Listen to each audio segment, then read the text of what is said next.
Your Holiness, this afternoon we're going to look at a different aspect of environmental science, and this is the relationship between the changes that Diana talked about and the health consequences.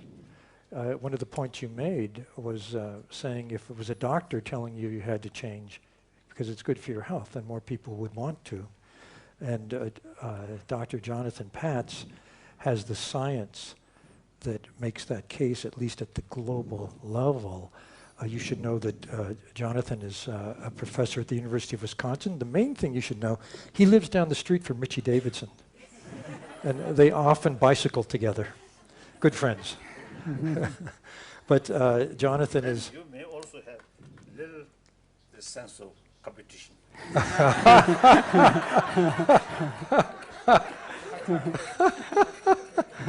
What about cooperation? Could be cooperation. So Jonathan is director of the Global Health Institute at the university. His specialty is ecology and health, very important field. He's co-chair of the group that wrote the health report of the United States National Assessment on Climate Change. He was the lead author on the United Nations Intergovernmental Panel on Climate Change that won the Nobel Peace Prize with Al Gore for that work. One of the lead authors, not the lead author. The lead author. One of the lead authors. lead author 망보여서봐. He's a humble scientist.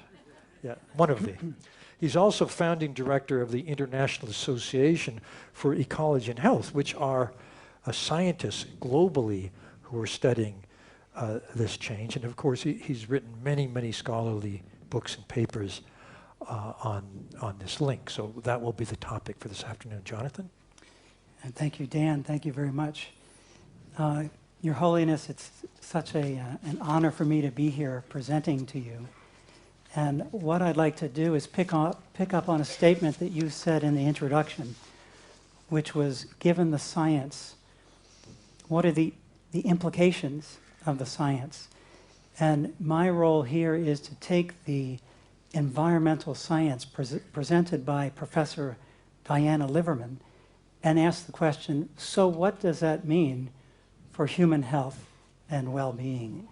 So I'm going to be trying to answer your question about the implications and look at the risks and the ethical aspects, because some people, some populations will be disproportionately affected. So I look at the ethics and in the end take a look at the interdependence of environment and health and the interdependent risks and also opportunities. So this is the outline of my presentation. Number one, looking at the health impacts of one of the issues that Professor Liverman talked about, climate change. And I'll use climate change as a case study of the ethical dimension of environment and health. After that, I'll talk about the interdependence of environment and global health, looking at giving you some examples of how complex these relationships really are. And finally, number three, based on those interdependencies of risks, if everything is interrelated, then maybe there are interdependencies in benefits. So if we solve one problem, maybe we'll solve two or three at the same time. So this is the structure of my presentation. So first, let me talk about this case study of health effects of climate change and why this is a huge ethical dilemma.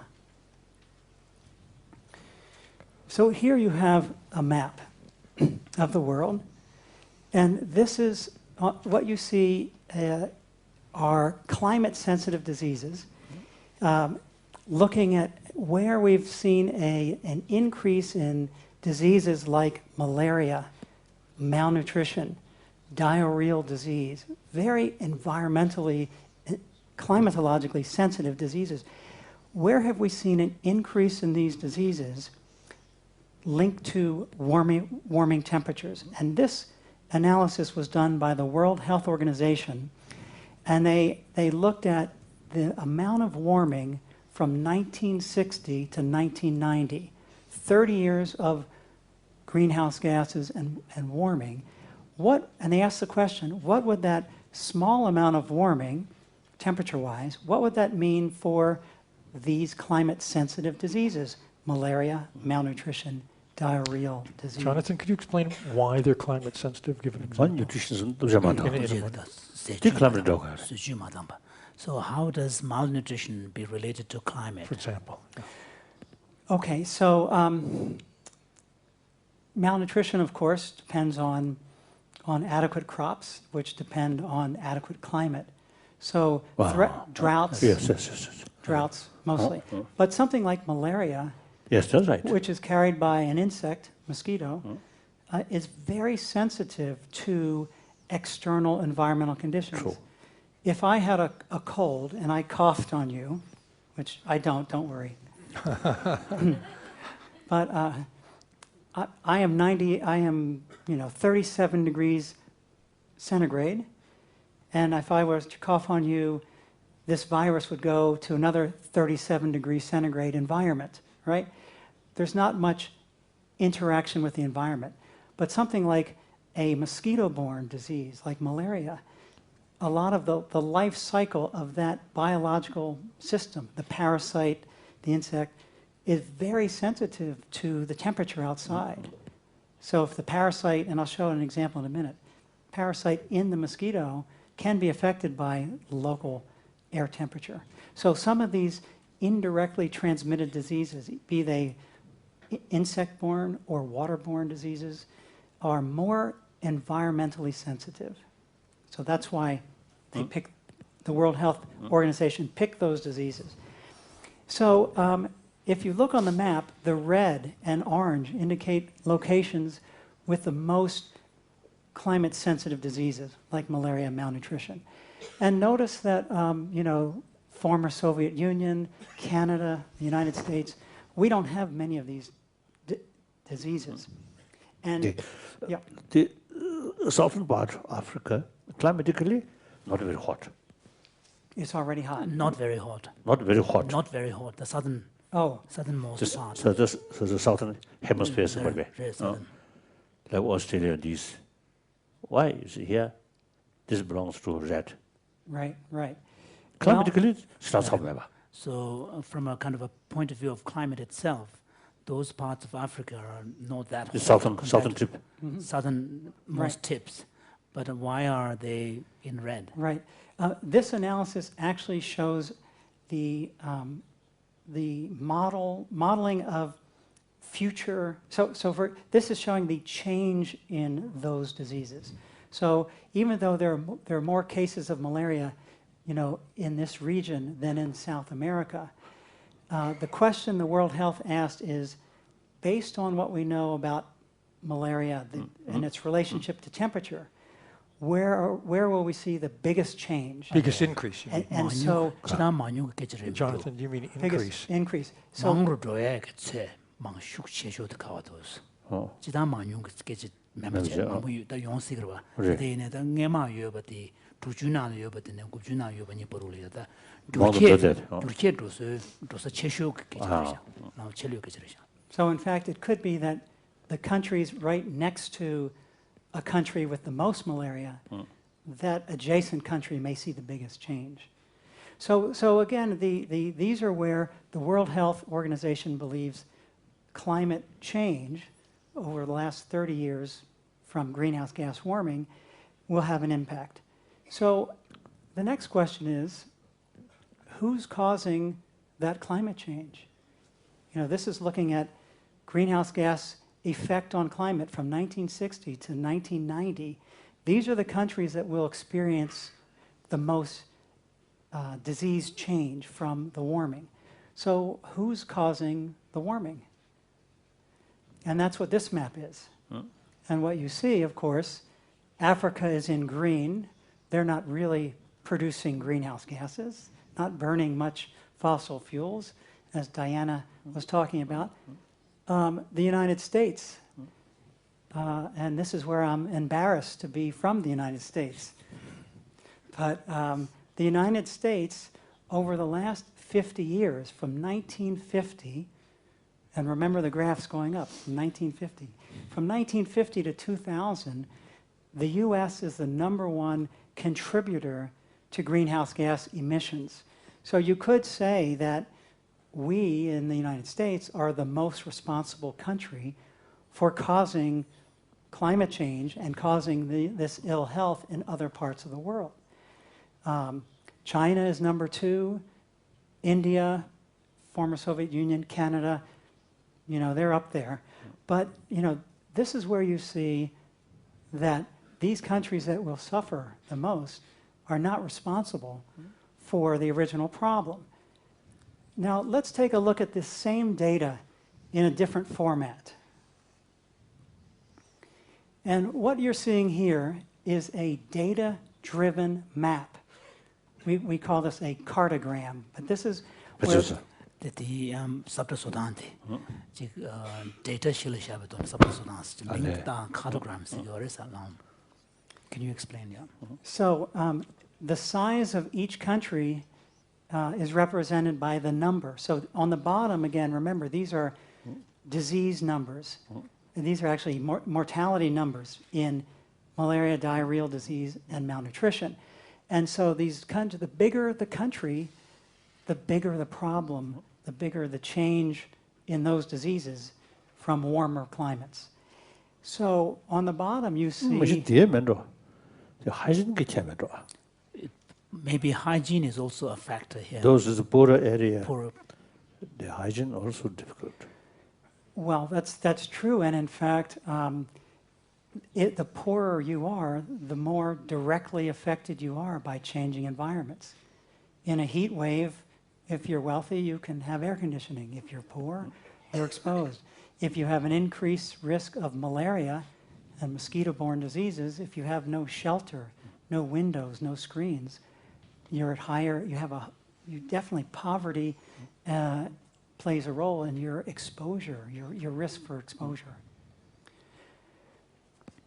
So what you see is, a lot of suffering. Look at all the suffering in Africa and India. Lots of suffering. But look at the greenhouse gas emissions. Africa just shrivels up.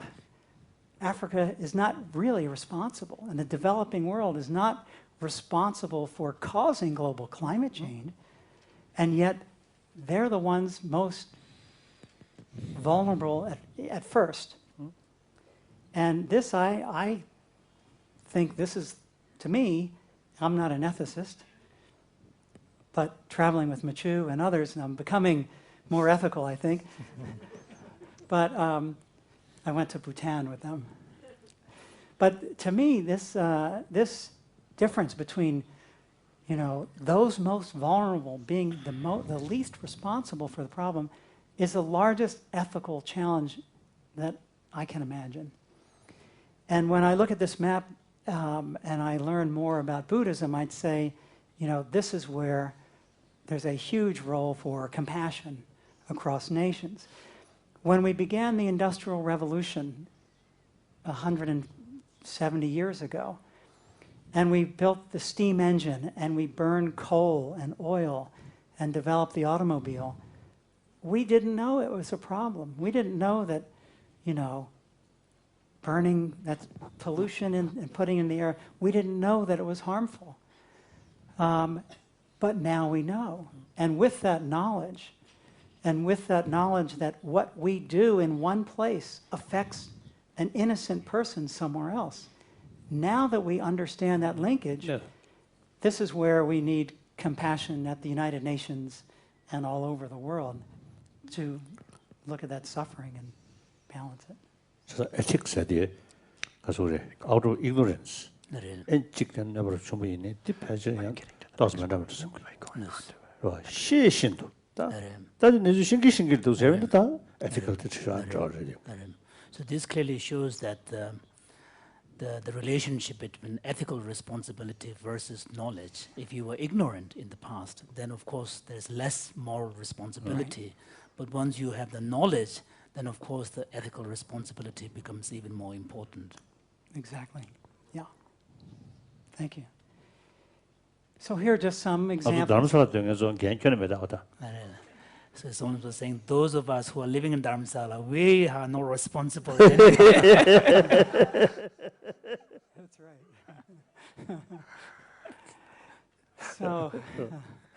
So these are just some examples of the health effects of climate change. We know that people die in heat waves. Last year, India had a record temperature, 50 degrees centigrade. Hundreds of people died. So we know that there are some significant health effects from extreme weather. So where else in the world are we having record-breaking summer temperatures? 파르디 야오라면도 디 배수주도 건드는 게. 나 파르디 야오라면도 배수주도 건드와. 배수스나. 배수주도. 알레레. Someone was saying that the photograph doesn't seem to be that compelling because the person is wearing a woolen shirt there. Long sleeves. Touché. Your Holiness, you are extremely observant. So where? Oh, yes, okay. Okay. So India experienced a record summer temperature last year. Where else in the world might we expect record-breaking summer temperatures? This is a map. This is science done that shows where in the world, in the future, in the next few decades and this century, where we may experience the hottest summers ever recorded in history. And everything in orange, here's the top map, everything in orange or red has a 70% probability or greater, 70 or greater percent probability of experiencing the hottest summer ever recorded. And this is by the middle of this century, only 30 to 50 years from today. These are places, and I think, nearby here, very hot, hottest ever. Now what about by the end of this century? That's at the bottom. And everything in red indicates places with greater than 90% probability of being hotter than ever recorded in history. What we're concerned from the public health point of view is that today, already 800 million people are at risk from hunger. And these types of extreme temperatures in the summer would be devastating for crops. And according to these scientists published in a very prestigious journal, the journal Science, one of the top two science journals in the world, these scientists believe from their modeling that hunger could double, the risk of hunger could double by the middle of this century.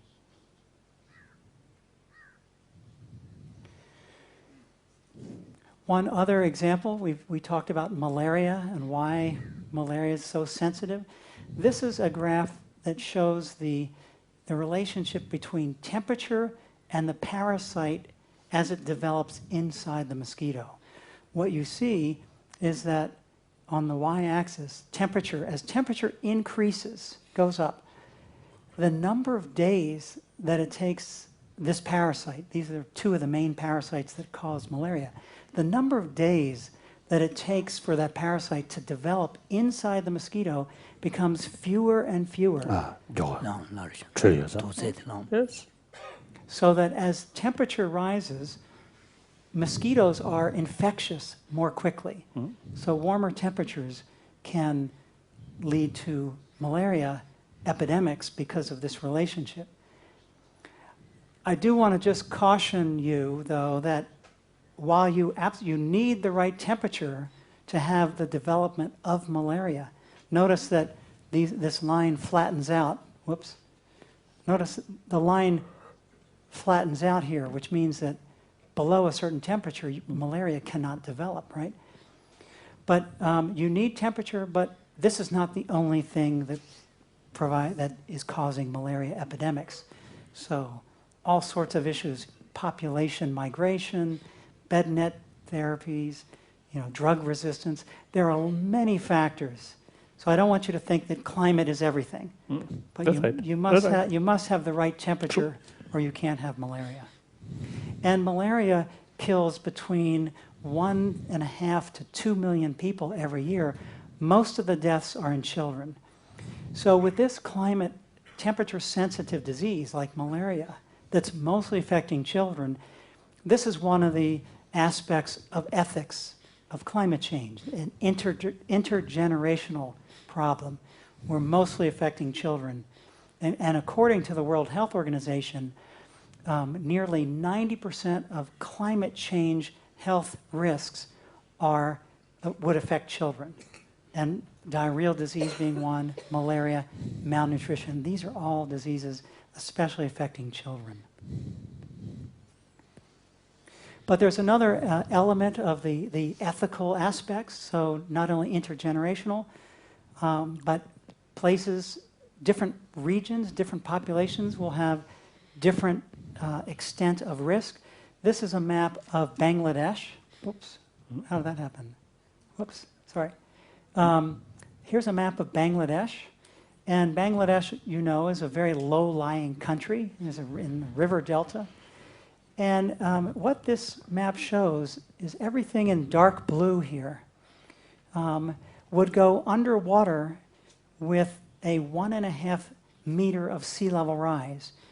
Now, as Dr. Liverman mentioned, there are issues of climate change, including extremes in temperature, extremes of the water cycle, both floods and droughts. But a third one is sea level rise. And the estimates right now, simply from warming the ocean, warming salt water, it expands, thermo expansion of the oceans, would raise the ocean around a meter, or Diana can correct me on the latest figure, but approximately one meter or so. And this is without glaciers falling into the ocean. So if land-based glaciers, like on Greenland, slip into the ocean, we may have 5 to 10 meters of sea level rise. So this is only looking at the thermo expansion, the warming the oceans, raising a meter. This would displace 17 million Bangladeshis simply from sea level rise. They would have to move. And the health issues of moving populations, refugees, environmental refugees, is a huge, tremendous health burden.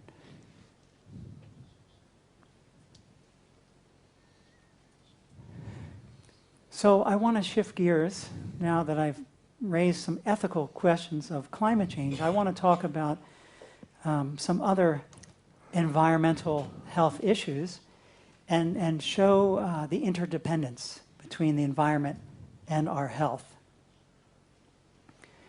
And I want to first show you an example of what happens when you try to solve a problem, a health problem, without understanding the interdependencies. And my first example is one looking at malaria, where the World Health Organization, the WHO Malaria Control Program in Borneo in the 1950s sprayed a pesticide called dieldrin. This is a pesticide to kill the mosquitoes. Seems like a good idea, right? So they sprayed malaria, they sprayed the pesticide, and malaria declined. And not only did the mosquitoes die and malaria drop, but the flies and the cockroaches all disappeared as well.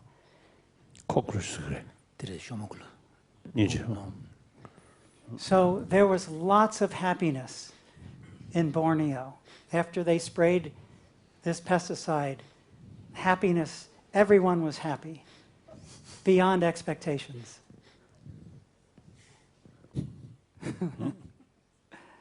But No, this is a but.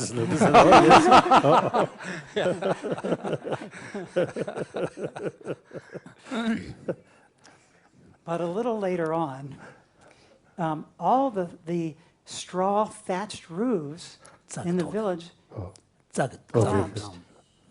They collapsed. The roofs caved in. And there was a disease epidemic, a typhus epidemic. So the question was why?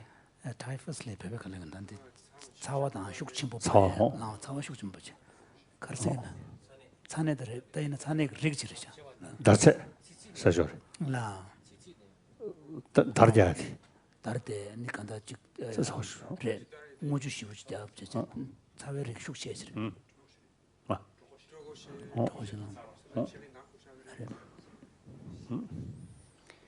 So I think that you know the answer. Because it's about the interconnectedness of life. So they sprayed the pesticide, dieldrin, and it killed the mosquitoes, but it killed all sorts of insects. It killed ants and cockroaches, and here's a wasp, picture of a wasp. So the pesticide killed all those insects. But if you know your ecology, poisons go up the food chain. So animals that eat these contaminated insects, they got sick, and the pesticide got concentrated, so that when the cats, these are cats, right here. Those are supposed to be dead cats. I don't know, but so the cats ate the contaminated lizards and geckos. And the cats died. And in a village, when cats die, what do you think might happen? Rats and mice. That's exactly what happened. The rat population exploded, and with rats come fleas, which carry the organism that causes the typhus, deadly disease.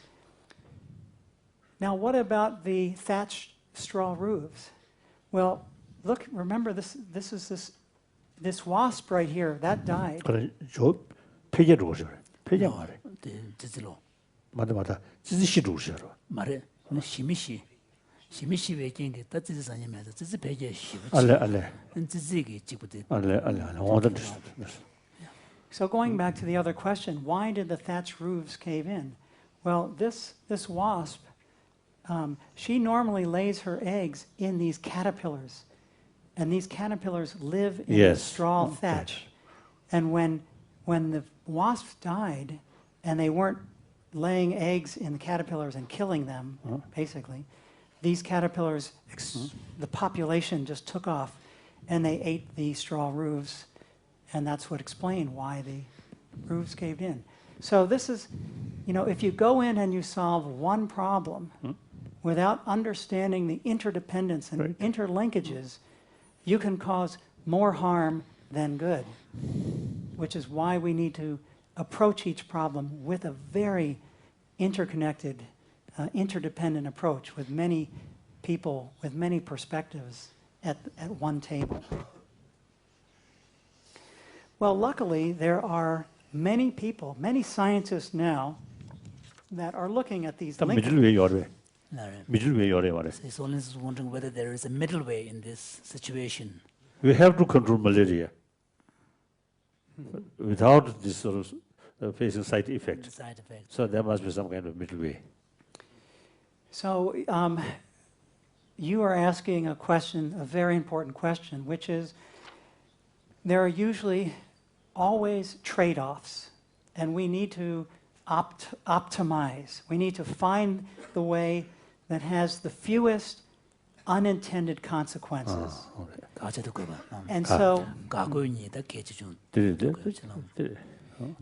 there's rarely a perfect solution. True.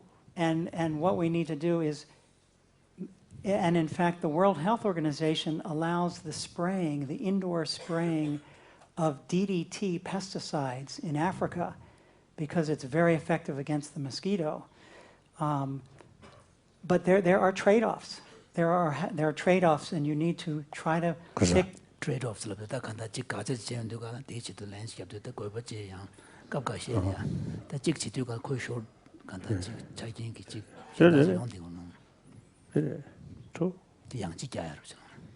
Okay.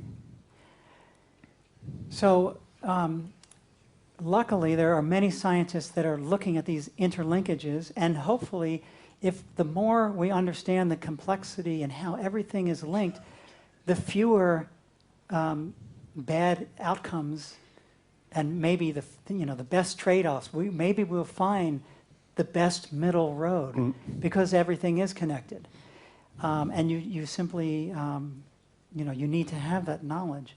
There is some good news that this is just like the United Nations Intergovernmental Panel on Climate Change, the IPCC that studied climate change.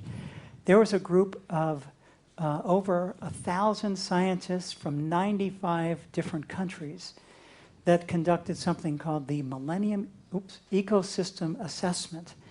And they asked the question, how do intact ecosystems, functioning ecosystems, provide services for human health and human well-being? And here's a cover from their report, Ecosystems and Human Well-Being. And this is where we've developed some terminology. Ecosystem services. How do functioning ecosystems provide services directly to human society? Natural capital. This is the value, the financial value of intact nature. And these are free services from nature. For example, an intact ecosystem will purify water, will regulate climate, will provide food. And regulate climate. Maybe explain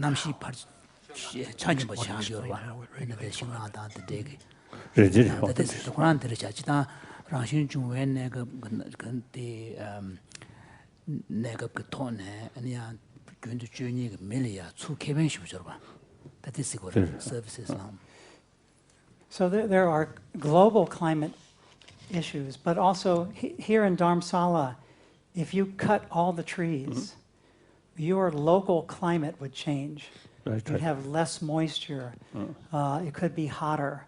So there, and also, if you have a steep hillside into a river, the plants, the trees and the small plants hold the water back. So when it rains, your hillside doesn't slide into the river.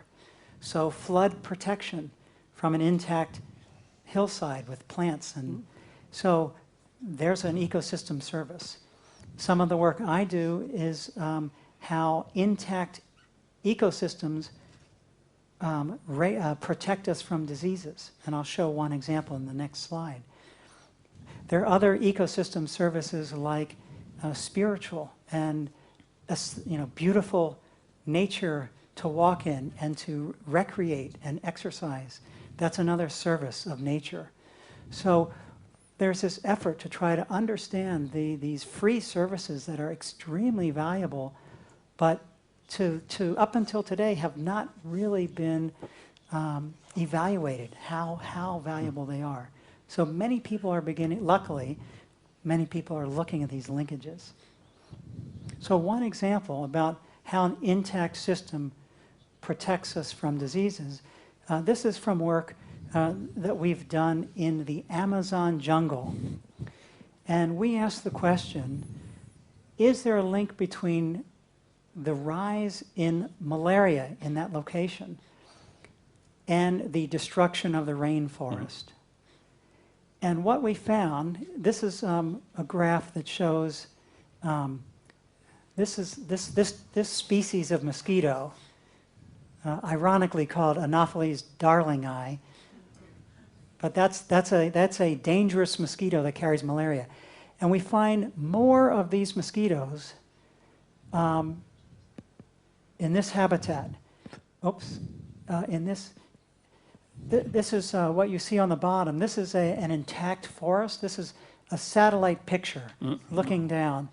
And the forest looks very intact, looks okay. We don't find that mosquito. If you degrade the forest, if you cut down the forest, and you can see there's some deforestation, we find some of these mosquitoes. And if you look over, 디 싱거디 그런 제신이 그래. No. 싱거디 제신이 그래 어디. So the fields, the fields, are they kind of Looks farm. looks like kind of farmland? Is that farmland or no, is it just no, this is from high up on a satellite. Those are roads. Those are 랑가르샤. Those are logging roads. 싱나 제세 랑가르샤. 야마 모터 싱오크로. Oh, I see. 랑가르샤. And people talk about when you look from satellite at a forest, it's called a fishbone pattern of deforestation. You have a main road and then logging roads that go like this. So those are from cutting the trees. And in this, on the right here, this is the most degraded forest, not many trees left. We find more of this dangerous mosquito. Now you might ask, many people ask, mosquitoes are attracted to people. So if you have more cutting of the trees, there are more people, right? So what we did, we actually factored this in. We controlled for the number of people.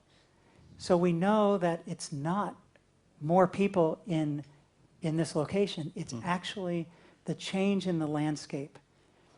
And not only did we find more of these mosquitoes in that location with the deforestation, but we dipped for mosquito larvae in the water and found more mosquito larvae in the deforested area. So we believe that in this instance, 싱나 유예배 겁다. 싱나 용으로 침배. 그래서 금지로 출직립. 네. So, I mean, would it be the case that you would have tested on the same water before it was deforested, or I mean, how did that? no, we picked different places. We picked a place with nice forest, big tall trees, and another place with nuts, like some small trees, and then another place with no trees. 그러나 내가 들으자 미망 부증 양가시스 그러나 지다 미망살이야 아니 도망망아 용으로 와서 이 차네 맨로스 세니어레스 다디 마임베 두젤이야 예용 추여살이야 다간 저베 갑이야 근데 미망 용기 계절레면도스 kuyu Quran 다 kuyu le 식나 용어이나 식 용어이나 안 되게 될 말왜 마스기로 밀 걸고레스 진짜 민망스디 마스기로 망을 치면서 있어 봐. 지단데 들어봐. 내는 다는 데 좀센디 미망의 겐 그레면도스 간다 kuyu Quran 식망 용거 토네 다 마스기로 나자 기니데스 거라. 지다 마스기로 다 마스기로 나자 기니데네 kuyu 그잖아 망도스. So we think there's a link between cutting the rainforest and an increase in malaria in this region. So what is the causal explanation? Very good question. We do not know the answer, the mechanism. We looked at the pools of water, and we find differences in the algae, the plant life around the water.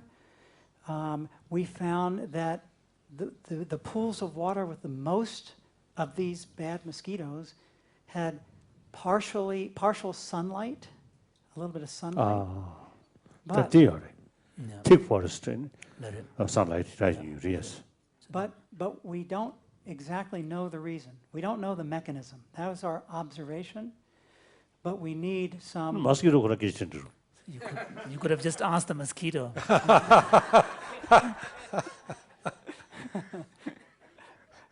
I'll do that.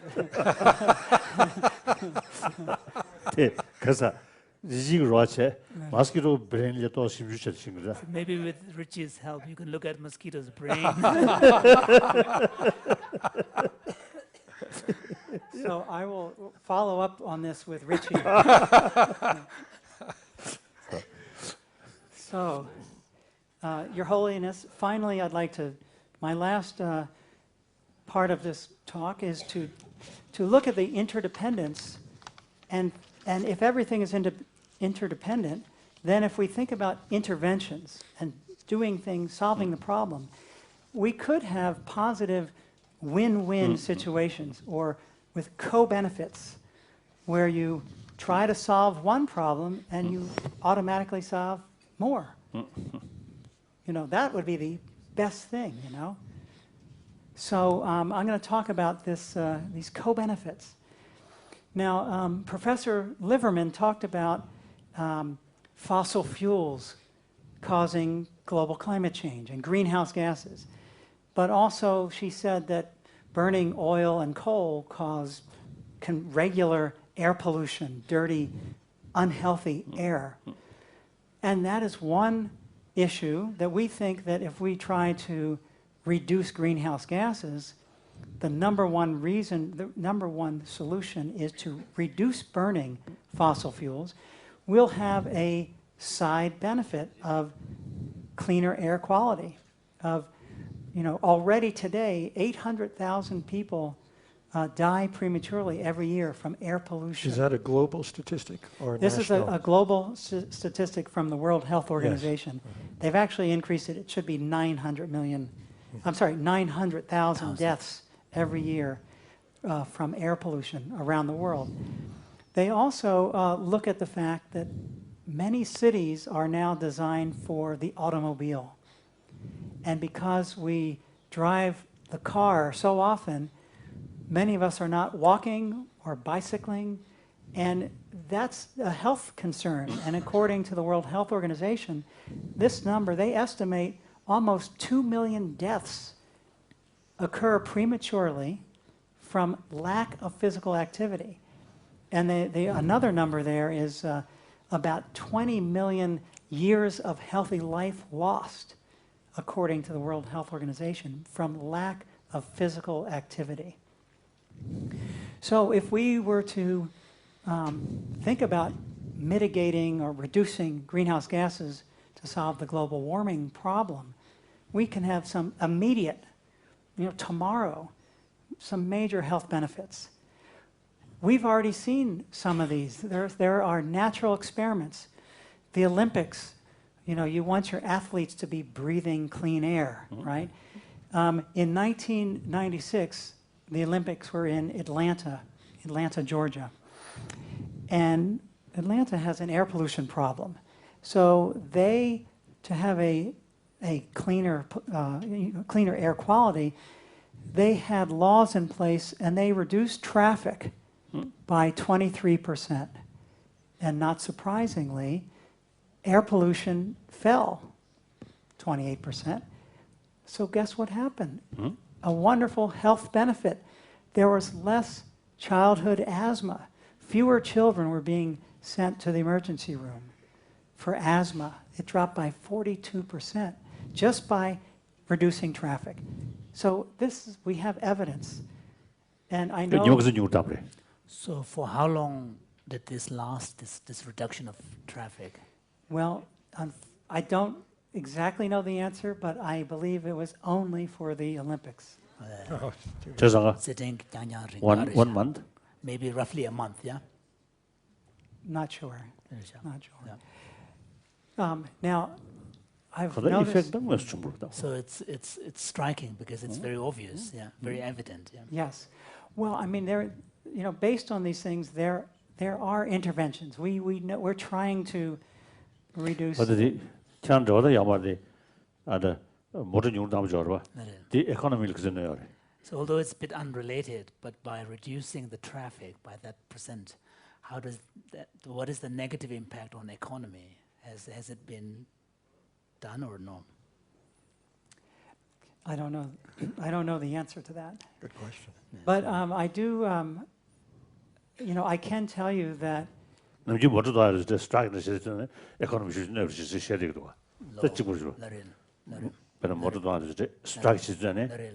economy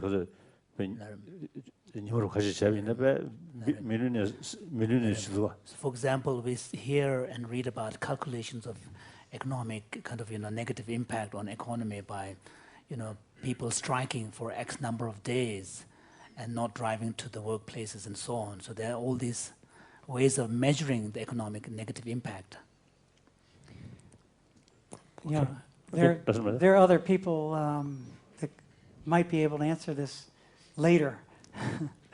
But I don't know the economic impact. But I will tell you that traffic-related air pollution it's pretty well recognized as a big problem.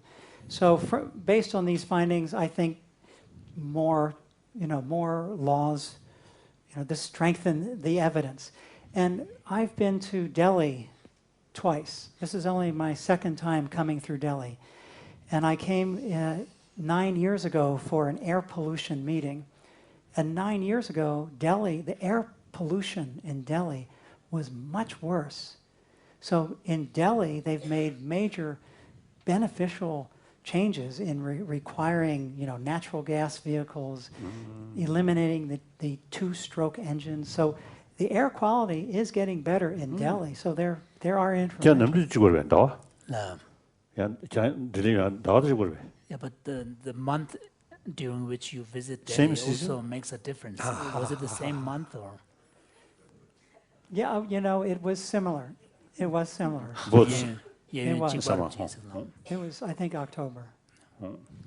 So we see this relationship, and just in case, because you are just in case you're wondering, did this number drop because fewer people were driving their children to the emergency room? The scientists found no change in non-asthma related illnesses. So for stomach upset or any other thing, there was no change. So it wasn't because fewer people were driving to the emergency room. This is a real evidence-based, well-controlled study. That's why I'm wondering. The number of the top de-evolution, So I'm just wondering, because the air pollution caused by aeroplanes emission, which is so high, several hours in flight, high, yeah, and the pollution that you see on the ground in the cities. Any differences? Yeah, the air, the emissions from airplanes is affecting the climate. Those emissions, except when you're in the airport and on the runway, that's ground level. We only are exposed to the ground level pollution. So airplanes are bad for two reasons. One, they affect the climate, but also on the ground they ozone layer 세들이 직벌배. ozone layer 세들 effect 차죠. ozone layer 사실. 디 남주는데 군에 가서 랑보다보다 사실다 찍으려 그래. So in terms of the emissions impact upon ozone layer, is it this sort of equally impactful, whether it is a ground level pollution or a very high level in aircraft pollution? So remember, I'm the public health scientist, so I will defer that to Deanna. But the chlorofluorocarbons, the chlorine that goes up into the upper stratosphere, that's where the ozone layer is affected. Very different from the ground level ozone smog pollution. But the ozone layer, you can ask Diana later. One other quick example, we don't have health numbers, but Beijing, the Olympics in Beijing, the government in China spent $17 billion to clean up the air quality to have a green Olympics. And we don't have the health numbers, but the pollution numbers, you can see that this, nitrogen dioxide fell by 38%. Particulate matter, very dangerous, fell by 20%. Could you explain nitrogen dioxide and particulate matter? What do you mean by that, by those two phrases? So particulate matter is like a diesel truck. You see the black smoke coming out of a diesel truck, or burning wood. You see the black smoke. That's dangerous. Those are the particle matter, especially the small particles, and that's been shown to be very harmful to breathe. Nitrogen dioxide comes from burning fossil fuels. Nitrogen dioxide, sulfur dioxide, this is from smoke out of a factory, and those can form aerosols that are harmful to breathe. So these are products of combustion of fossil fuel. But the most dangerous one is that particulate matter. So I'm getting close to the end here. Speaking of particulate matter, we have these examples from Atlanta, from Beijing. So I chose to, my research team has looked at air pollution for our region, because I'm worried about Richie Davidson's health.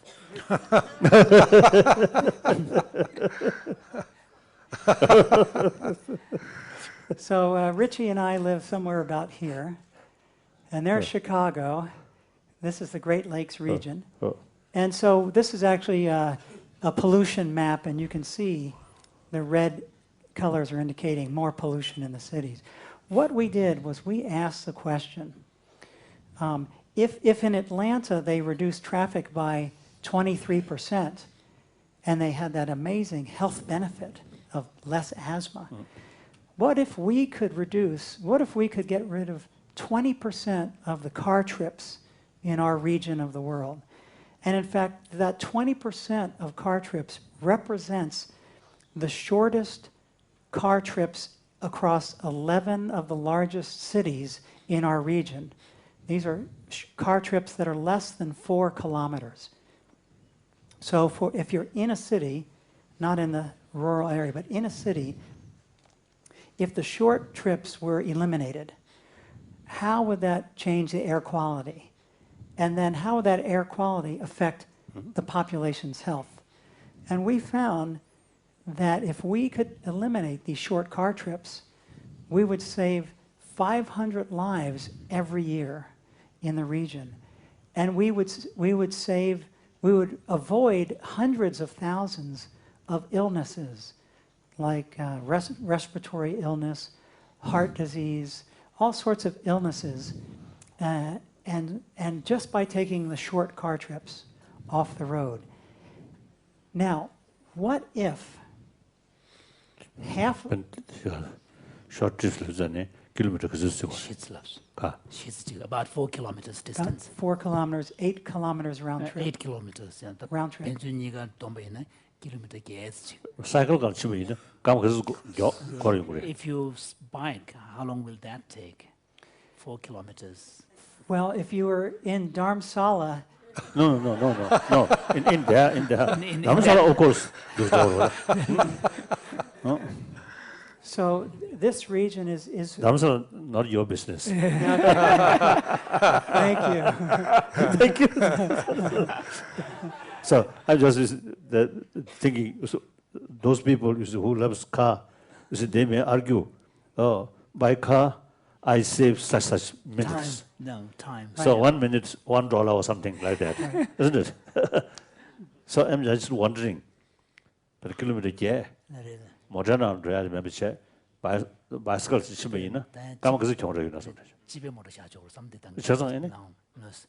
So His Holiness, wondering. So a lot of people may immediately start thinking in terms of the time that is saved by driving. So he's wondering how long would it take to bike that distance? 4 kilometers an hour? So, Your Holiness, I cycled to campus from about 3 miles is what, 6 kilometers? 5, yeah. 5 kilometers away. So that's actually about the length we're talking about. If I drive, because of the traffic in the morning and the afternoon, it takes me at least 25 minutes to get to my office door. On the bike, it takes me 20 minutes. So It's actually faster on the bicycle.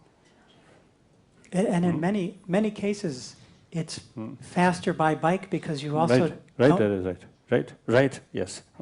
Because it's a flat area. It's faster by bike because you also you avoid traffic and you don't worry about parking.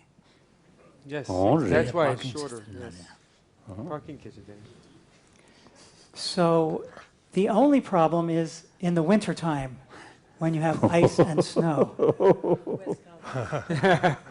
So we asked the question, what if half of these short car trips were made by bicycle and only limited to the best 4 months of the year, the summertime, actually not even the hot days. We pick the best 4 months of climate and say half of these trips and only in the best weather conditions, what would be the added benefit? And what we found was that in addition to the air quality improvement, if half of those short trips were made by bicycle, the benefit from physical fitness would now save 1,100 lives every year. So this is why the interconnectedness, if we think about mitigating climate change by burning less fossil fuel, by reducing greenhouse gases, we also can enhance personal fitness and reduce air pollution.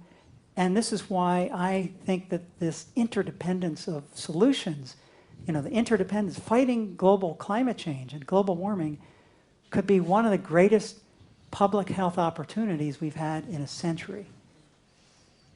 Wonderful, wonderful. Wonderful presentation. Very good. So I want to give you just some envisioning change here. This is a street, I think maybe in Atlanta.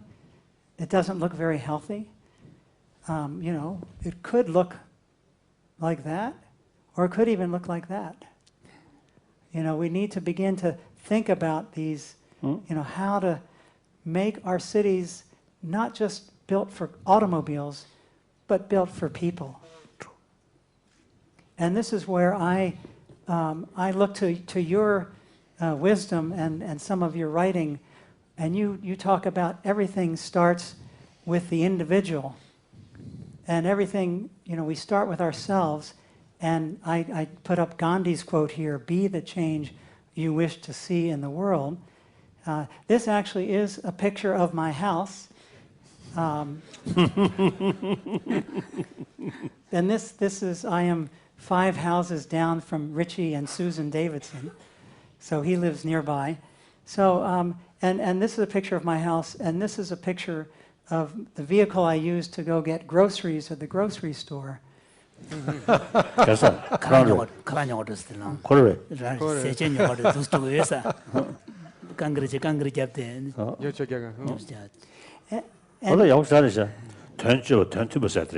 this is wonderful because in the classical Buddhist literature, there is a reference to 4 qualities that a teacher should try to embody. One of which is to not only share your wisdom with others, but actually live it, embody it. Right. Wonderful. Yeah. And this is my last slide, and I put this here not to be vain or show off. I used to live in a place where if I tried to bicycle to work, it was very dangerous. And I live in a city with Richie that's very bikeable, and this is where I think we have an opportunity to design cities so this is possible. Many people that I give this presentation to, they say, this is not possible where I live. And that's the case in many cities around the world. So I think one of our missions is to make cities livable like this. So this has been a pleasure to present to you.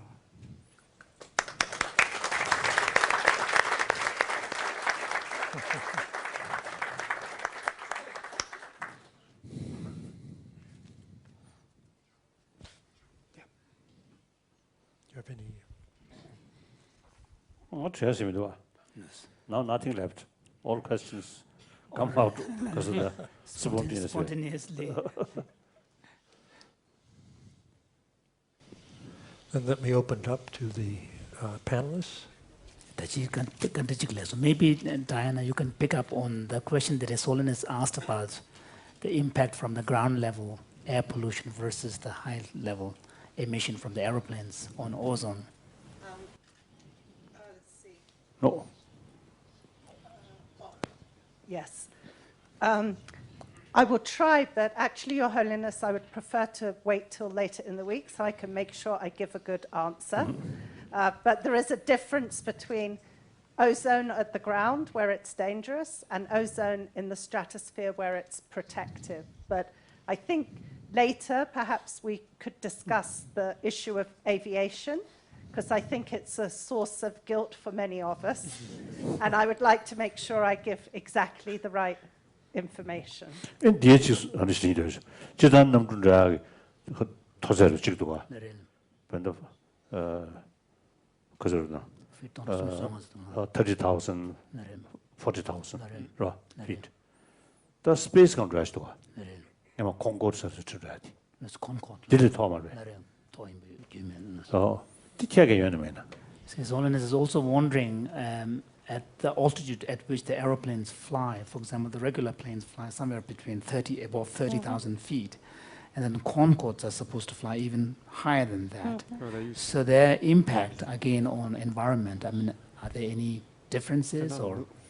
Again, I would rather So check we are data. checking, I want to see to. So if you could check that as well. Yeah. Yeah. And there are also a couple of very interesting natural experiments that I will look at. One was when the Iceland volcano stopped everybody flying, and also after 9/11 there were no flights, and both of those people have studied the impact on the environment of that period of not flying. One of the things that the planes do is they help create clouds through the emissions, and so it may be that aviation has a slightly cooling effect on the climate from the clouds that they create, but of course they produce a lot of greenhouse gas emissions that warm, so you have to look at the balance.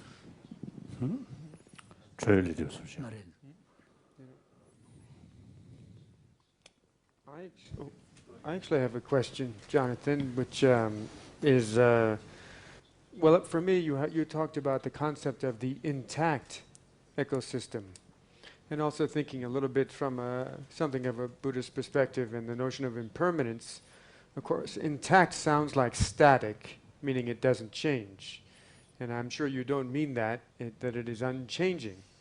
And one of the examples I'm thinking of is something I've read about, and I don't really know the details, but my understanding is that there are many ecosystems in which fire actually plays a role. So we sometimes have very large wildfires in the western United States, for example, where lots of acres are burned, and these are often the result of what we might call unnatural conditions or man-made conditions.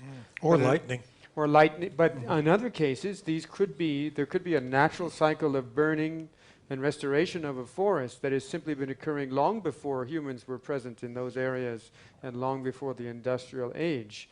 So if you took a picture from a satellite, you'd see a green forest one year, and then because there was a fire in that area, you'd see it all burned down in the next. But isn't that still an intact ecosystem? So I'm wondering if you could explain to me, I have no idea about these things, what you mean by intact exactly. Let me add to the question. He wants to know about intact. I want to know about ecosystem.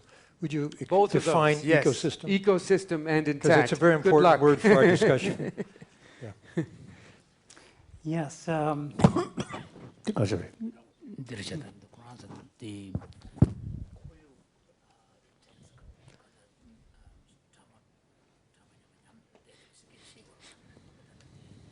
Really, members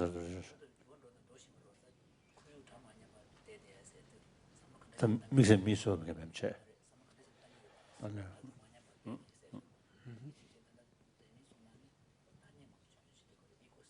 System the ecosystem says the core condition language. So first, about ecosystems. Ecosystems are defined in many different ways, through food webs, through energy cycles, and there's a functioning interdependence of an ecosystem.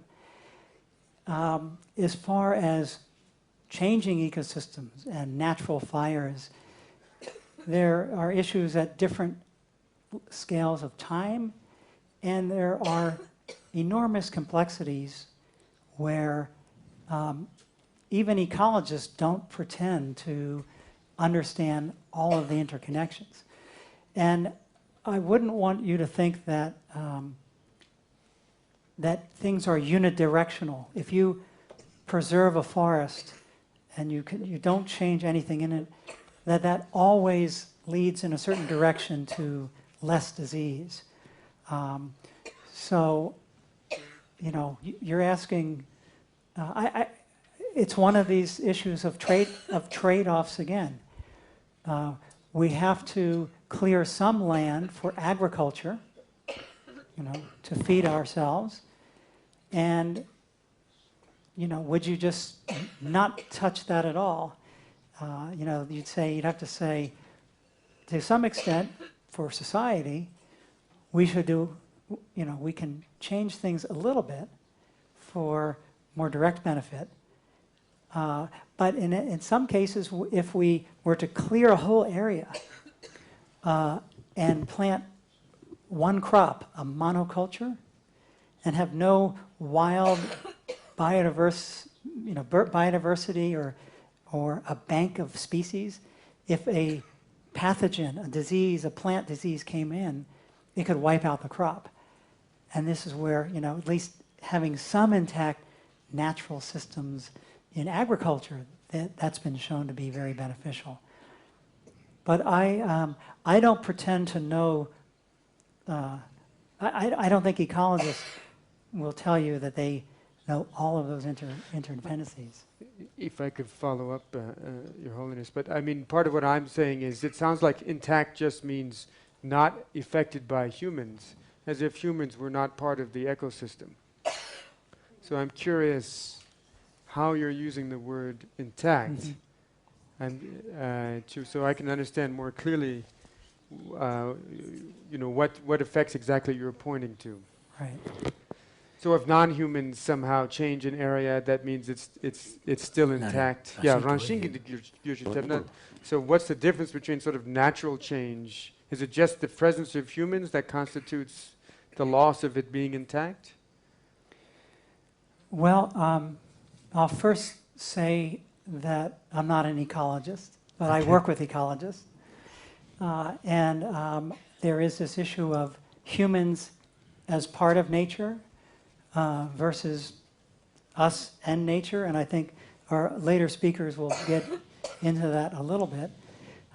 I don't think I don't know of a definition of, when you say, if it's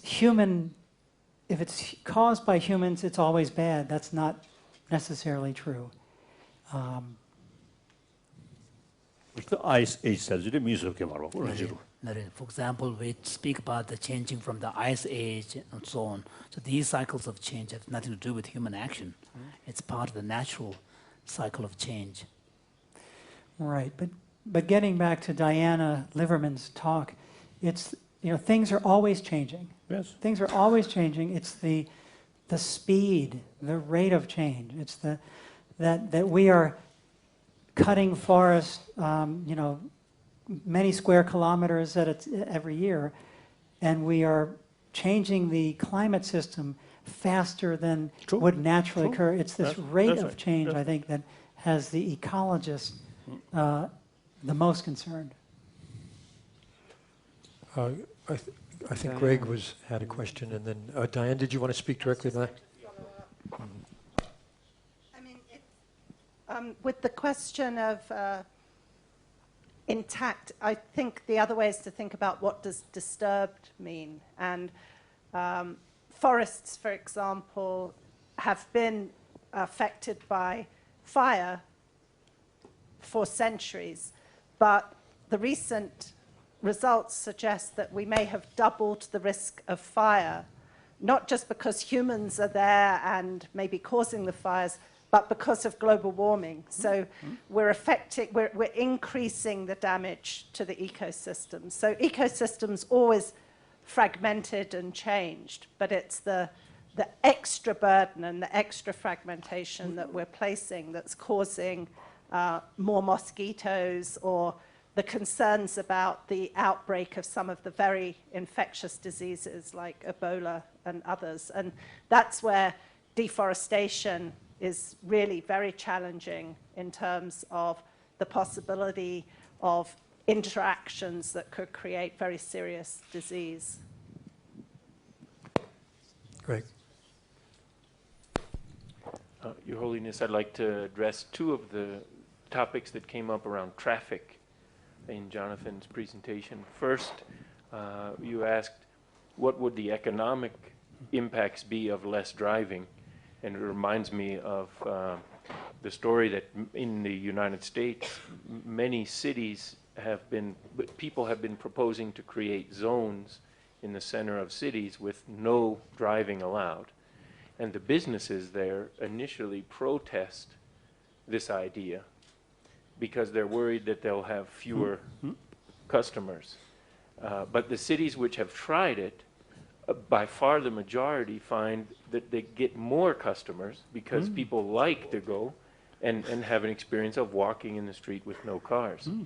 So it's, we still let the trucks come to make the delivery, but no cars driving and more customers.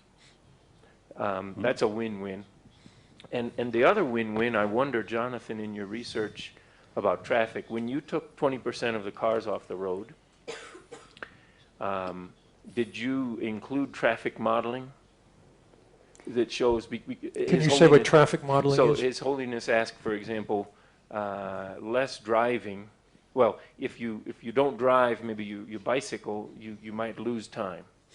But the thing that happens when you stop driving is all the other cars go faster, a little bit faster because there's less traffic.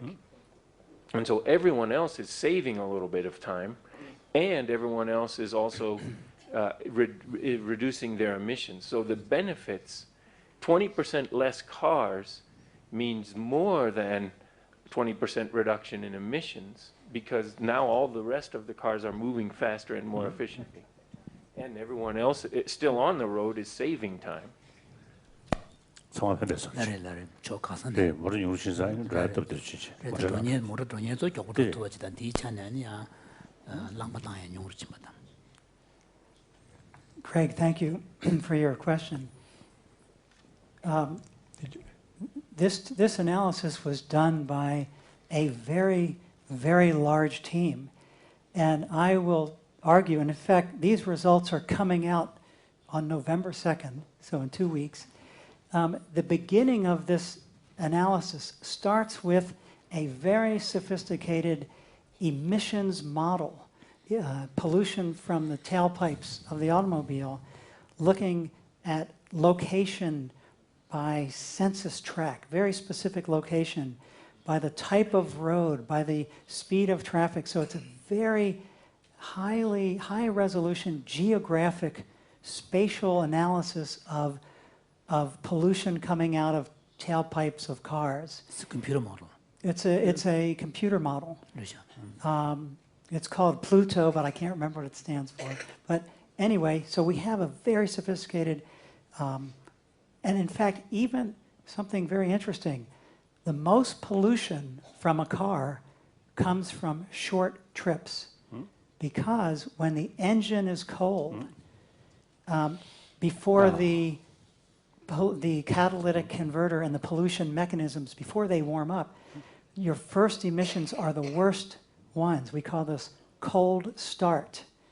So the short car trips are even worse. So we factor in that we gain that benefit from reducing these short trips are even more effective. So then we take that model and we hand it over to a team of air pollution modelers, and they give us the air pollution scheme, and then they give us the air pollution, and we put that into our health model. So it was a major model linking, but absolutely, this is the best analysis we have.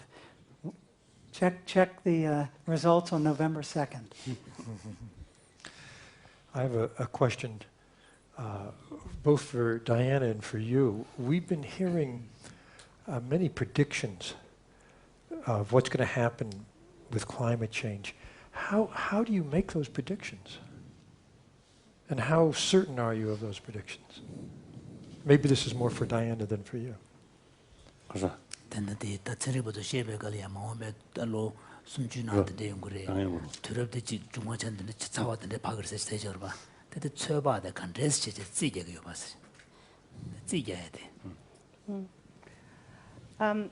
Well, the question is not unrelated between our two talks, because a lot of the work that Jonathan is trying to do in terms of modeling the impacts of climate change depends on climate scientists modeling the change in the climate. Could you explain the word modeling? It's what we do is put our basic understanding of how the climate works, and some of this is based on physics, the sort of basic material of physics that, for example, warm air holds more moisture, or carbon dioxide traps heat.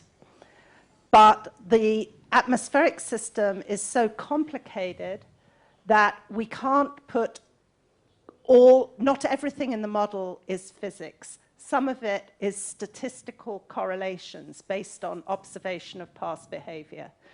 So we build these computer models based both on our theory of how the atmosphere works, but also on past observations of how the atmosphere works. And then the first thing we have to do when we've built the computer models is run them to see if they can reproduce the observed climate of today. Because if a computer model couldn't reproduce what's happened in the past and what happens now, we would have very little faith in the future. So you test the model. We test the model against observations. We also vary our assumptions to see if we've put something in that then produces unrealistic behavior. And then only when we're confident that the model does a good job of reproducing the atmosphere do we then change an assumption, like the amount of greenhouse gases in the atmosphere, or some other variable, the warmth of the ocean.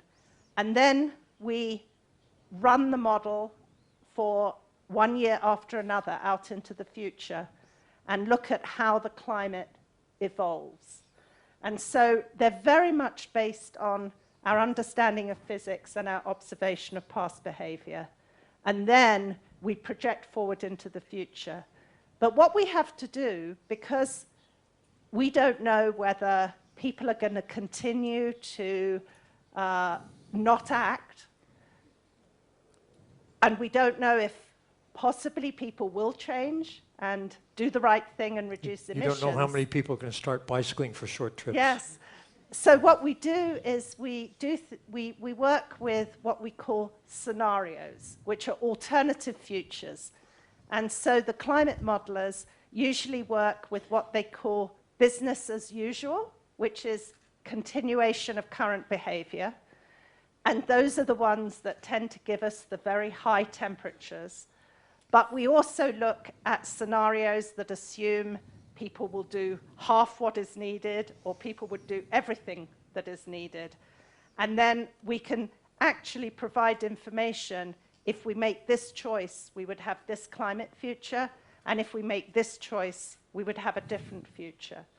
And what's interesting for this group is to imagine the different futures. Can we imagine a future where we've done everything that we could do? Or is the more realistic future that we do some of what we can do? And for each of those futures, we get a different climate. The one thing we can't include in our models very well is things that nature might do.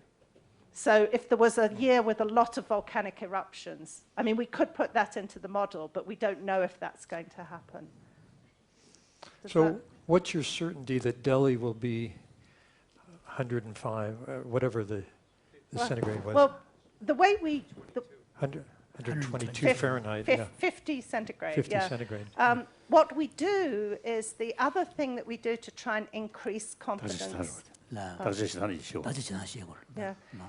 The other thing we do to try to increase confidence in the climate models is we don't just do one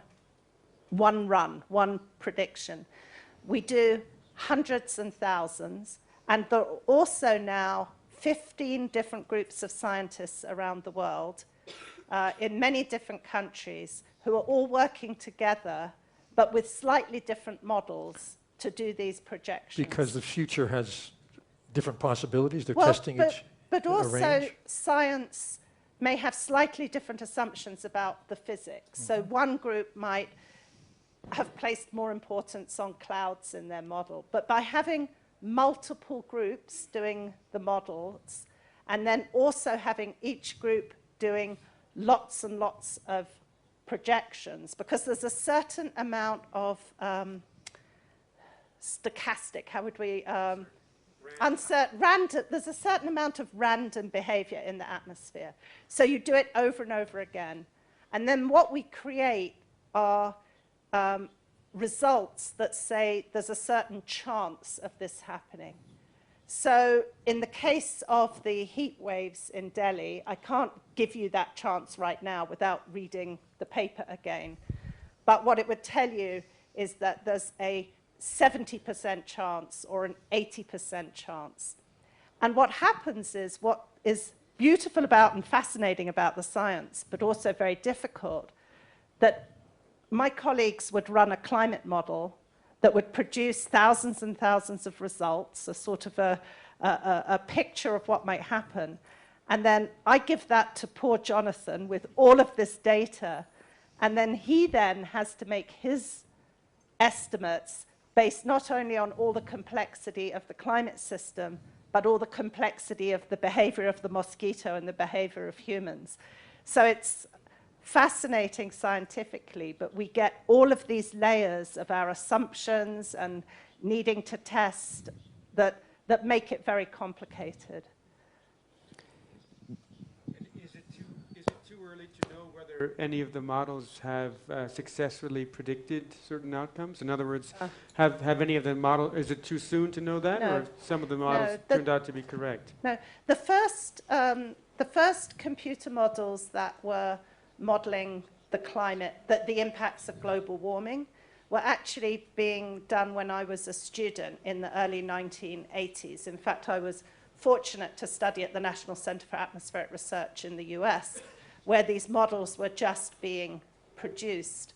And so we've now got 30 years of, first of all, improving the models. But one of the things we can do now is to compare, we can compare what the models said 30 years ago against what actually happened. But because they're computer models, you can also go back and start them in 1980, run them forward, and compare it to what we've actually observed. And what we've seen is that the computer models have accurately predicted, for the most part, the warming that we have observed, and also some of the changes in extremes. So that's why we're much more confident in the projections of the models now than we were, say, 30 years ago, because we've been able to compare them to what has actually happened. Mm-hmm. But the other big change in the models that was always a challenge and links to Jonathan's work is the very first models had very coarse, very large-scale predictions. And this was because we didn't have the power in computers. We were working with cards in computers, not laptops. Now, with the computing power and also with better understanding, we can produce much more detailed predictions of what might be happening. And this is a lot of what people like Jonathan need in order to give us more accurate examples of the impacts. So in the very first climate models, they didn't have the Himalayas. There were no mountains. And in fact, the oceans were just 1 foot deep. Now we have models that include the mountains of the world. They include a real ocean. So we're working constantly to try to improve the models in order to improve the impacts, right, and hopefully in order to improve the solutions. So and that's where, you know, the models that come from the climatologists, where we use them in public health, it's not just at the small local level that we need information, but it's how frequently will we have an extreme heat wave and how long will it last. These are the most important determinants for in a heat wave for us. The heat wave that hit Europe in 2003, do you remember that? 2003? 유럽이야, 차와 Yes. They estimated 70,000 people died in 11 days. That heat wave, you can't say that was global warming, but the climatologists have looked at how hot, how extreme that summer temperature was. It was, the normal distribution goes like this, and that summer was like over here. And the climatologists have looked at the probability of having such an extreme temperature. And they're able to say, based on climate science, the amount of greenhouse gases put into the atmosphere in the last 30 years changes not just the temperature doesn't go like this. It's more a matter of frequency of extreme events getting more and more. And the climatologists have said that that extreme heat wave that killed 70,000 people was doubled in probability. The probability of that extreme event was doubled because of greenhouse gases and how greenhouse gases affect the climate. And this is where we know that when the climate, when it's average temperature, when it's average moisture, we're doing well. But at the extremes, both cold and hot, dry and flooding, it's the extreme events that are concerning to people in agriculture, ecology, and in public health. And the story of climate change from the climatologists is that things are not going to be a gradual change. It's the increase in the frequency of extreme events. And that's why me, as a public health scientist, that's where I get very concerned, because we don't do well under extreme conditions. Well, is there any good news about global warming? Yeah. Are there any benefits Yes. to anybody? global warming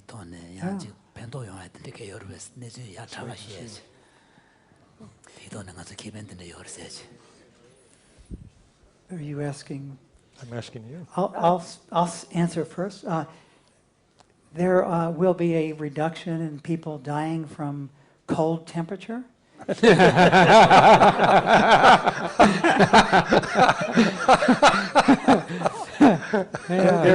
둘로 두고 건거 말해.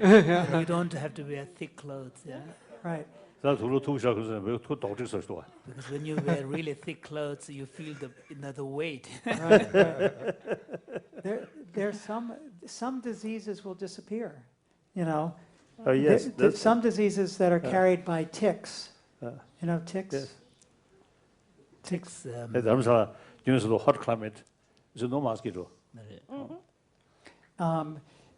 There are some diseases that will decrease, and places like the former Soviet Union will have better food production, better crops in the Soviet Union, former Soviet Union. So there will be winners and losers. And in my participation with the United Nations IPCC, overall average 간 루즈를 말도 샤야 말해. So we really have to look at it from an average global point of view, rather than overall. Otherwise, we can't say. so do you? Oh, nothing, zero. I mean, when we do the assessment for the United Nations, the conclusion of our health chapter has been, there will be some decline in disease and some increase, but on balance, there will be more adverse health effects than beneficial. And that's been consistent in all of our assessments. What about the Tibetan Plateau?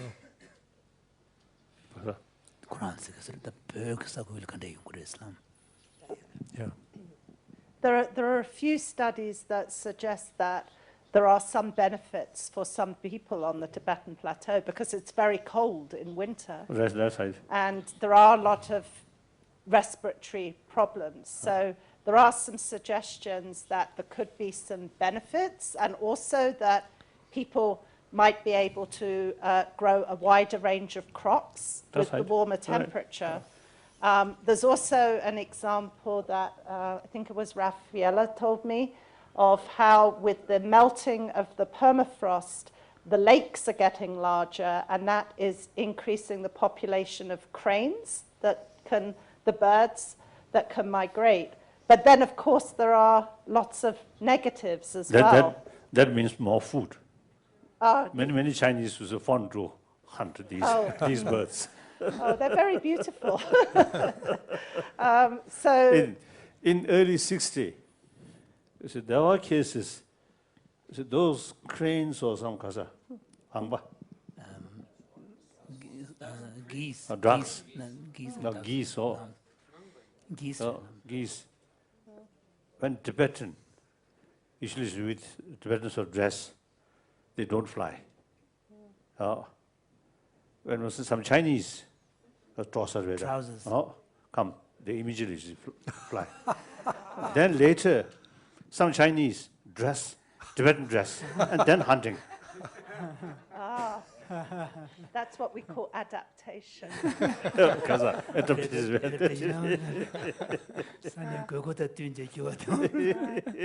But I think that this question of the geographic balance of places that benefit and places that lose, because whilst some people might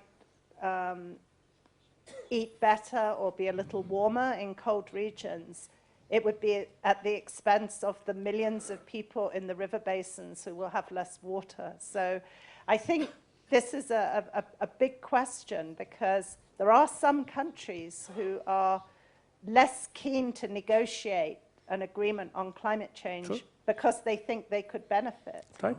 Yeah. And how do we get the countries to look at those that are going to lose? Great. To build on this, I think, Your Holiness, you mentioned right at the beginning of today that human beings are, we can imagine the future, and we can predict the future, and we can, I think, adapt. So we can think in terms of some populations of human beings will be more able to adapt. Other groups of parts of the world will have much more difficulty adapting.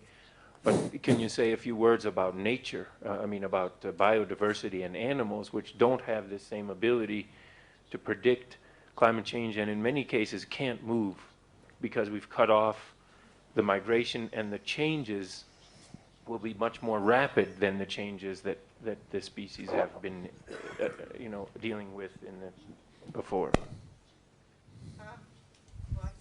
Maybe Jonathan or Dankila can. One of the strong indicators that the climate is changing is that there have been thousands of studies of what's been happening to the distribution of birds. And what we found was that about 80% of the studies showed that birds are moving towards the poles or up the mountain slopes. And this is very consistent with a response to global warming. So we can already see that birds who have more flexibility to move are starting to respond to a changing climate. But for many other species, first of all, they don't have that mobility. And also, the places they need to cross to get to a cooler mountain are occupied by humans. So Dankila can talk about this, because World Wildlife Fund is now having to think about, we've invested this money in protecting nature in these particular places, but what happens if the climate changes and those species are no longer going to be there? So I was recently in Australia, and in Australia, they're talking about assisted migration of species, where humans will actually have to help ecosystems move to a different place because of climate change. And this is really a human-dominated planet where we're helping species move. But I don't know if you want to... I could use an example of tigers. most of the tigers in the India-Nepal area are in the Tarai, which is the lowlands. But in the last 3-4 years, we've seen evidence from camera traps that tigers are starting to climb. And so some of you might have seen this photograph. It was from a camera trap in Bhutan, where a tiger was seen at 4,000 meters. So this is unprecedented. We've never seen tigers before this high in snow, and what's happened is they're in snow leopard territory. So tigers are quite large and snow leopards are very small. So one of the things that we wildlife ecologists now have to worry about is the tension that's going to happen between two predators and which predator is going to dominate in this landscape. So, I mean, Darren made this point, you know, organizations like WWF have invested a lot of time, a lot of funding to protect areas. You know, we thought this is where a tiger landscape is, and we've done our best to protect it. And now we're finding out that the foliage is changing, the trees are changing, so all the animals are starting to move.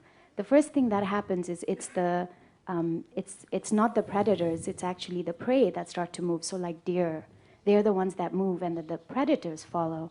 So one of the things we're now looking into is wildlife corridors. And it gets very complex because if you're in the Tarai, it's a very highly populated area. Lots and lots of human beings live there. So how do we negotiate with the communities that they let a tiger or a herd of elephants go through their villages, you know, trying to figure out ways to get communities to think that protecting tigers is good for them. And coming up with solutions like that is a very big challenge. The other thing is we have to really understand how species act. A tiger is a solitary animal. It needs five kilometers on either side before it goes through a forest. So if, let's say, in a 5-kilometer radius, there is some kind of human activity, it's actually not going to go through. So it's not enough that we just protect the forest. We actually have to create this corridor that's quite wide. So this is just one example of some of the impacts. Jonathan? Right. Do you want to? What? Okay. 더 미전식 가서 지식적인 말씀을 주셔야 돼. 고유 교원들도 그걸 심전주야. 그래. Just one comment. We are still talking about climate effects and changing in vegetation and migration of animals and the need for these corridors to travel. But again, we're really looking at global environmental change.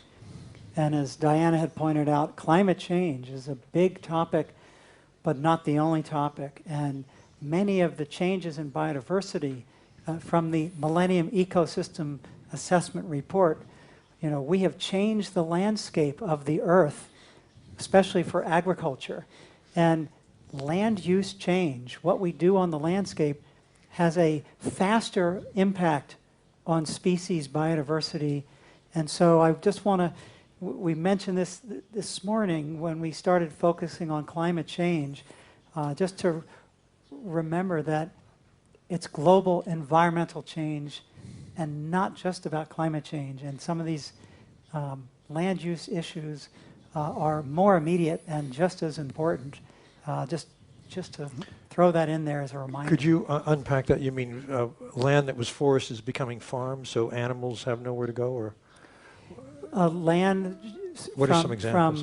Examples from cutting forest for livestock and agriculture, to simply building roads through fragmenting, cutting into pieces an area that completely changes the biodiversity structure of an area. So, you know, those are some examples. Lyme disease, the case of Lyme disease. Lyme disease is a very interesting example. This is Lyme disease.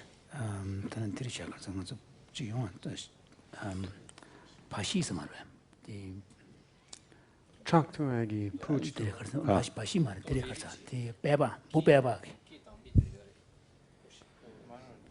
Is it coming from the tick? Is it coming from the tick? 바시 세종아. 디 강보망부 제비지. 정말? 튼튼들이요래. 대시 말해. 바시 있어도. 바시. 바줄이요. 심전이요. 들어봐. 강보망부 킬레요래. In America, the Lyme disease fish.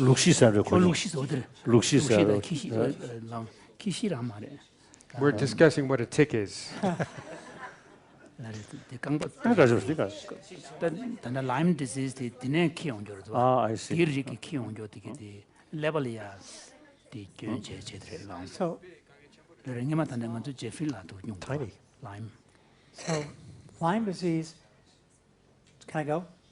Yeah, okay. Sure. So this is an example of where a change in biodiversity in the number of species directly affects the risk of this disease. For Lyme disease, you have the tick. Tick is the fine. tick, the little tick that bites you. But the bacteria that causes Lyme disease, the bacteria actually is mostly in a mouse. The natural reservoir host, the natural place where the bacteria occurs is in mice in the environment. If you have a big expanse of forest, you have lots of animals. You've got, mice, you have raccoons, you've got monkeys, you've got a lot of richness of species. And many of them may eat mice. And so that may reduce your number of mice. But also, if these little ticks, what should I? It's fine. Tick is fine. Yeah. Ticks, they need blood, so they feed on different animals. And if they feed on a mouse that has the Lyme disease bacteria, the tick becomes infected and dangerous to people. So if you have a forest, big forest, lots of different animals, the tick feeds on everything. And that tick might not pick up the bacteria and be dangerous. But if you chop up the forest into little pieces, so now the forest is just fragmented, that reduces the number of species because foxes, monkeys, they need more space. So if you chop up into little fragments of forest, the only animal you have left may be a mouse. Mice can live anywhere. So in a chopped up forest, the probability that a tick will get infected with the bacteria increases because they're only mice. And so this is a direct relationship about how species richness can actually reduce the risk of a disease. And if you change the landscape, you change the biodiversity, you can actually change the risk of that particular disease. No. Did you have something to say? Your Holiness asked twice about the economic impacts, and so I want to switch back to climate change just for a second and answer the question about the pros and cons of global warming from an industry perspective. And just as there are disparities between countries, about pros and cons, Canada probably will not mind global warming, whereas Africa will mind very much the disparities between industries. And so for the shipping industry, for example, having access to the North Passage that Columbus already looked for. Can you say what the North Passage is? The North Passage is a shipping route around the top of Canada, not northern Canada. Yes. It's a huge boon and a huge economic advantage. It was blocked by the ice. The ice. Icebergs. Yes, that's right. Yeah. At the same time, the insurance industry and the reinsurance industry, like Lloyd's of London, they're hugely concerned about climate change because their business is based on the fact that catastrophes occur randomly and are not connected. But because of these interdependencies we talked about, catastrophes are becoming increasingly huge, larger, and much more connected. So their whole business model is disappearing. And so they're really looking for forecasts on how to react to that. No. I think much damage is due to economic reasons. And that also, as I mentioned this morning, due to greed and short-sighted. So lack of awareness and lack of, I think, sense of responsibility.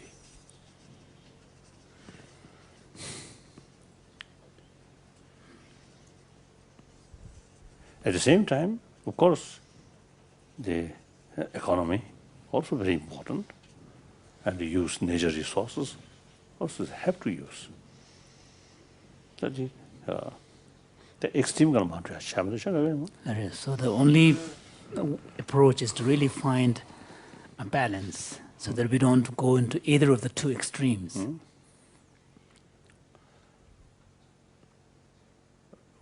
One real factor is human population. Population increasing. So they need more food, more everything. More resources. So that's difficult.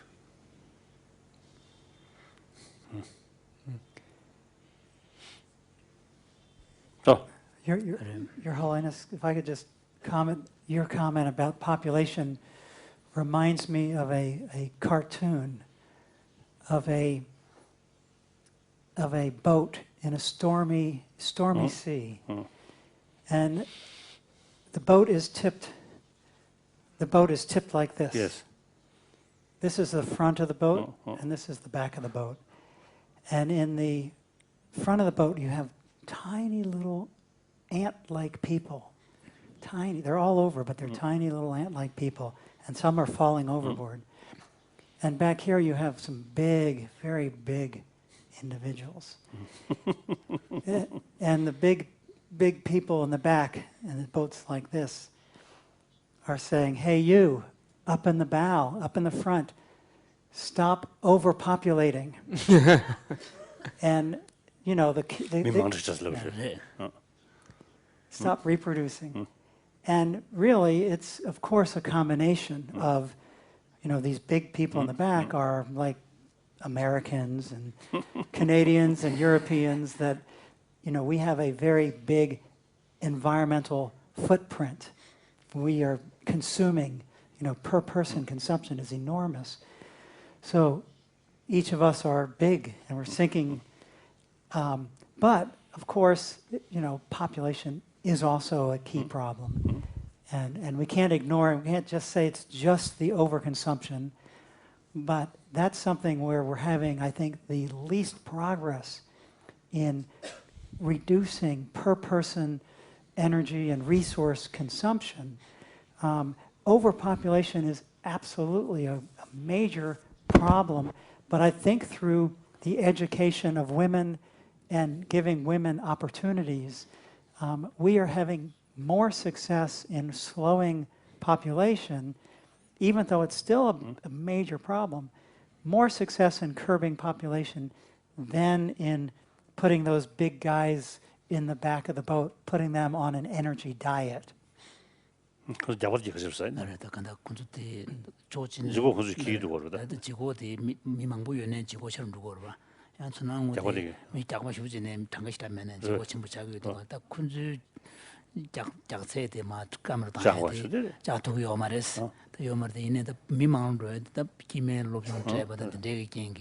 population told the shunen teo Islam. That's all you're going to the lifestyle that change. So it's definitely the case that we have to seriously think of changing the lifestyle. It seems there are a lot of sort of contradictions. Say in the West, say people very much prefer the fit, body, healthy, and meantime, fit. eating, and then that won't be like that. Yeah, but you see, guys, thank you. 누저 믿으는 시기스 샤카무시는 야고르스 스도스 약반은 그런 소리 있었어. His Holiness is talking about something that he heard from his senior tutor, the late senior tutor, Gyabjit Lingrambache. He was talking about how, you know, Western people often talk about the importance of losing weight on health, but most of the people who say these things themselves are quite overweight. Yes. That thing is sad. I think, as you mentioned, awareness not sufficient, must implement. Okay. Well, our Centers for Disease Control and Prevention in the United States has labeled overweight and obesity as our #1 epidemic in the United States. 60%. 60% of Americans are overweight. 그래서 주주담바. Just defense ministry noticed No. because new casa. Maybe a Recruits. recruits not facing some problem. Yeah. Because of overweight. No. The American Defense Ministry was talking about the problem of new recruits being overweight. Yeah. I have one. Well, Yes. we have Matthew and Deanna. Oh, okay. And Yes, we have to- 10 minutes. To look a little bit back at the bigger picture, because you ask about what is natural, what is intact. This morning is only mentioned in 3 million years, the sun will become a supernova and explode. And cosmologists say if anywhere expands in a few billion years, it will all be atoms of iron. So all this is natural. So now, what is special maybe about human beings, of course, the presence of human beings is completely natural. Everything in this nature is natural. But when technology came in, then what is certainly new is the multiplying effect of being 1,000 times more powerful than what nature has biologically given to man. So that, of course, is not natural because it happened, but it's certainly completely new in terms of biological evolution. And the same is true for waste. In ancient times, stones, wood, leather is destroyed, it disappears. Now waste is accumulating, toxic waste, atomic waste, and all kinds of waste. Plastic never dies. Yeah, plastic never dies, and so so many of those toxic waste. So there's two problems: the vast multiplying effect of technology on our biological strength, and the enormous amount of waste which was irrelevant before is certainly something very new. So natural, we can discuss, but what we can certainly face as objective is, I think, which is very much everyone's concern, is how to reduce suffering. How much we can reduce suffering in terms of displacement of population due to climate change. The poorest population in the world are most affected, though they are not the cause. So in fact, we'll never stop the sun exploding in a few million years. But in the meantime, we can certainly do whatever we can to reduce suffering. And I think it seems to be the most reasonable approach, except of saying this is natural, impermanence is there. And so that's more practical. Yeah. Oh, and one question I was asked at the break, in India and many places, they burn the corpses at cremation. So someone was saying it would be better to bury them under the ground because that might contribute to carbon emission. Baba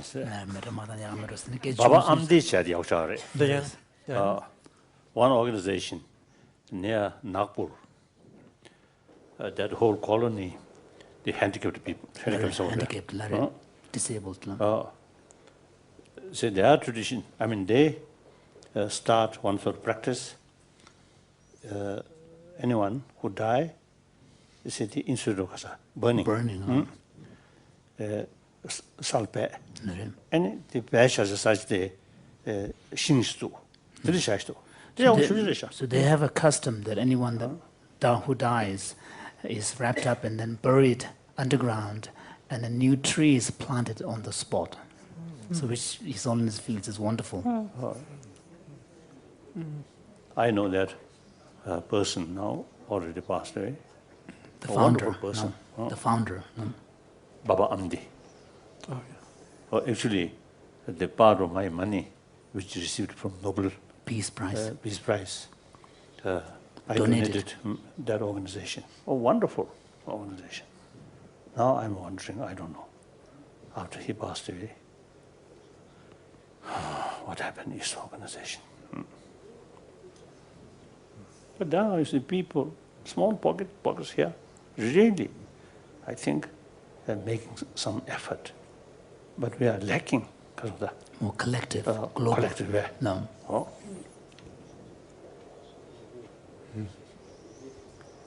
So such as our sort of the organization. I think, of course, I think I want to discuss this here with some member. 그게 이해하시지. 딱 그 털대 누구스 같은 거. 띵안 줘도 아주 싫어요. 연하면서 이런 거. So one thing that His Holiness was saying that he would wish is that there are so many various initiatives being taken from so many different quarters. But what seems to be lacking is an attempt to coordinate and bring them all together in an integrated way to really bring out its impact and effect. And also gives the opportunity to share experience. One small group is doing here, share with other people in order to help awareness and then implementation. So within this country, India, I found, at least as far as I know, I think several small organizations in Rajasthan, in Maharashtra, and Mysore.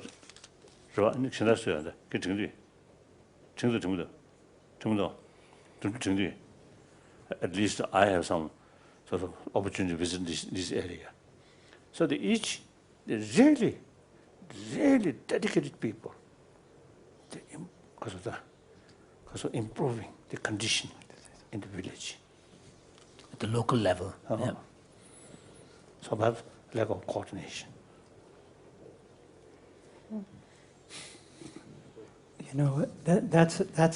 That's the way forward, and the international health community, starting from the World Health Organization, is now calling for something that they call health in all policies.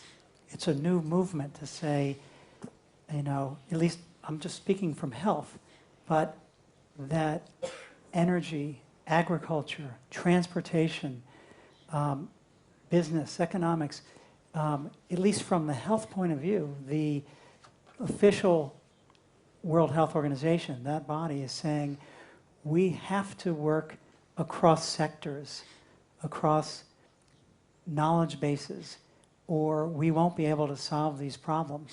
If we have a Ministry of Health and a Ministry of Environment and a Ministry of Finance, every time there's progress for one, there'll be negative for another. And so there's a major call now to integrate, and there's this international movement called Health in All Policies, and I think you're exactly right. Unless you get all of those perspectives working together, and embracing the complexity and the interdependence, we won't be able to solve the problems. True, exactly. Problem is huge problem, and a very complicated problem. Through awareness, through education, awareness, and full of sort of sense of responsibility, sense of community. And doesn't matter what nation, this nation, that nation, or this believer or not that believer. Doesn't matter. We must work on the level of fundamental human level. We are all same human being.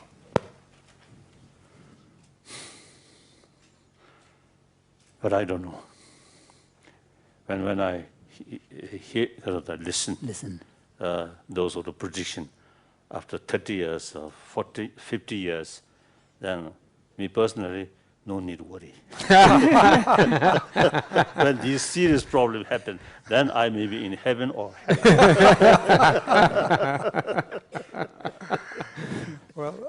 But we have to work. We have to work. It's our responsibility to safer to create the next generation. And at least, as I mentioned earlier, at least I think there's a few centuries. Then their business. After 1,000, few thousand, 10,000, and I don't know. And that depends on the mercy of Sun, isn't it?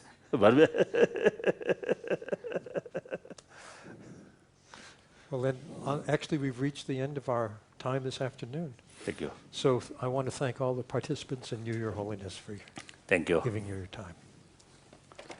Now, next session is some discussions. I will not be. With the monastics. Yes, the next session is to answer the questions of the monastics. Yes. That's right. There'll be a little tea break, and then we'll reconvene here. Thank you. Thank you. See you again tomorrow. Excellent.